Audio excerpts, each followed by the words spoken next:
ಸಗರಿ ಮಗರಿ ಸನಿ ಸ ಸಗರಿ ಮಗರಿ. ಅವಾಗ 30-40 ವರ್ಷದ ಹಿಂದೆ ರಾಶಿ ಕೊಯ್ಗಾರಿಕೆ ಮಾಡಿದ್ದೆ.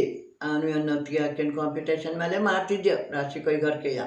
ಅಂತೂ ಹಾಫ್ ಕೊಯ್ತಿರೋ ಸ್ವೆಟ್ರು, ಫುಲ್ ಕೊಯ್ತಿರೋ ಸ್ವೆಟ್ರು, ಮತ್ತು ಆಮೇಲೆ ಈ ಬಿಗಿರು ಚರ್ಚ ಬಟ್ಲಿಗೆ ಮುಚ್ಚೋ ಟವೆಲು, ಮತ್ತು ಟೇಬಲ್ ಕ್ಲಾತು ಟೇಬಲ್ ಮೇಲೆ ಹಾಕೋದು ಶೋಕೆಲ್ಲವ ಇಡಲು ಹೇಳಿ ಅವಾಗೆಲ್ಲವ ಮನೆಯಲ್ಲೇ ಮದುವೆ ಉಪನಯನ ಇದೆಲ್ಲ ಮನೆಯಲ್ಲೇ ಆಗ್ತಿತ್ತಲ್ಲಿ. ಅಲ್ಲೆಲ್ಲ ತಗೊಂಡು ಹೋಗ್ತಿದ್ದ. ನಾನು ಮಾಡಿದ್ದೆಲ್ಲವ ಶೋಕ್ ಇಡಲು ಹೇಳಿ ತಗೊಂಡು ಹೋಗ್ತಿದ್ದ. ವಾಯರ್ ಗಿಡ, ಉಲ್ಲನ್ ಗಿಡ, ಹೀಗೆ ಸುಮಾರು ರಾಶಿ ಭಾಳಷ್ಟು ಮಾಡಿದ್ದೆ ನಾನು. ಬೀಸಾಳೆ, ಕರ್ಮಣಿದೆ ಬೀಸಾಳೆ, ಇದೆಲ್ಲದು ಮಾಡಿದ್ದೆ. ಇದೆಲ್ಲ ಈಗ ಅಲ್ಲಿ ತಗೊಂಡೋಗಿ ಇಲ್ಲಿ ತಗೊಂಡೋಗಿ ಕಾರ್ಯಕ್ಕೆ ಶೋಕ್ ಇಡಲೆ ತಗೊಂಡೋಗ್ತಿದ್ವಲ್ಲಿ. ತಗೊಂಡೋದೆಲ್ಲ ಅಲ್ಲಿ ಹಾಳಾತು ಇಲ್ಲಿ ಹಾಳಾತು ಆಗಿ ಕೆಲವಷ್ಟೆಲ್ಲ ಹಾಳಾಗೋತು. ಅದು ಎರಡೇ ವಸ್ತು ಇದ್ದಿತ್ತು. ಎಂಬ್ರಾಯ್ಡ್ರಿ ಮಾಡ್ತಿದ್ವಿ. ಈ ಲಂಗದ ಬಟ್ಟಿಗೆ ಲಂಗಕ್ಕೆ ಹಿಂಗಕ್ಕೆಲ್ಲ ಏನೋ ಡಿಸೈನ್ ಬಿಡಿಸ್ಕೊಂಡು, ಮತ್ತು ಈ ಟೇಬಲಿಗುವ ಖಾಲಿ ಇದಕ್ಕೆ ಬಟ್ಟಿಗೆ ಡಿಸೈನ್ ಬಿಡಿಸ್ತಿದ್ವಿ, ಎಂಬ್ರಾಯ್ಡ್ರಿ ಮಾಡ್ತಿದ್ವಿ. ಅದೆಲ್ಲದೂ ಮಾಡಿದ್ವಿ. ಸುಮಾರು ಅಷ್ಟೆಲ್ಲ ಅಂತ ಮಾಡಿದ್ವಿ. ಕೆಲವಷ್ಟು ಹೆಂಗೆ ಮಾಡಿದ್ದೆಲ್ಲ ಹಿಂಗೆ ಮರೆತು ಹೋದು.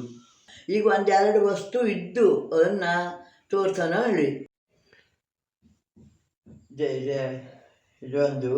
ಇದು ಗೋಣಿ ಪಾಟು ಸಿಕ್ತಿತ್ತು ಅವಾಗೆಲ್ಲ ಕೈಗಾರಿಕೆ ಮಾಡಲು ಒತ್ತ ನೇಗಿದಿದ್ದು.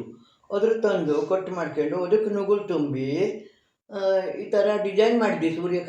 ಸೂರ್ಯನ ಕದ್ರೋಡಿ ಡಿಸೈನ್ ಮಾಡಿರ್ತಿದ್ವಿ. ಅದಕ್ಕೆ ಸುತ್ತ ಗೊಂಡೆ ಕಟ್ಟಿ ಹಳೆ ಕಟ್ಸೋಳ ಟೈಮ್ನಲ್ಲಿ ಒಂದು ಅನಿವಾರ್ಯ ಟೈಮ್ ಆಗೋತು. ಕಟ್ಸಲು ಆಜಿದೆ ಅದನ್ನ ಹಳೆ ಕಟ್ಸಲು ಆಗಿದೆ, ಗೊಂಡೆ ಕಟ್ಟಲು ಆಜಿದೆ. ಅದು ಹಾಗೆ ಇದ್ದು.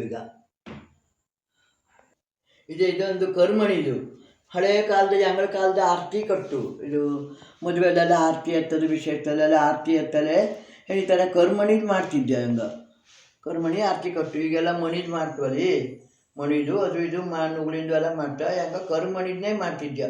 ಹಿಂಗೆ ಮರದ ಆರತಿ ಕಟ್ಟು ಮಾಡಿಸ್ಕೊಂಡು ಮರದ ಕಟ್ಟ ಆಚಾರ್ಯಗಳ ಹತ್ರ ಅದಕ್ಕೆ ತಂತೆಯಲ್ಲಿ ಸಣ್ಣ ಕರ್ಮಣಿ ನೇಯ್ತಿದ್ದೆ.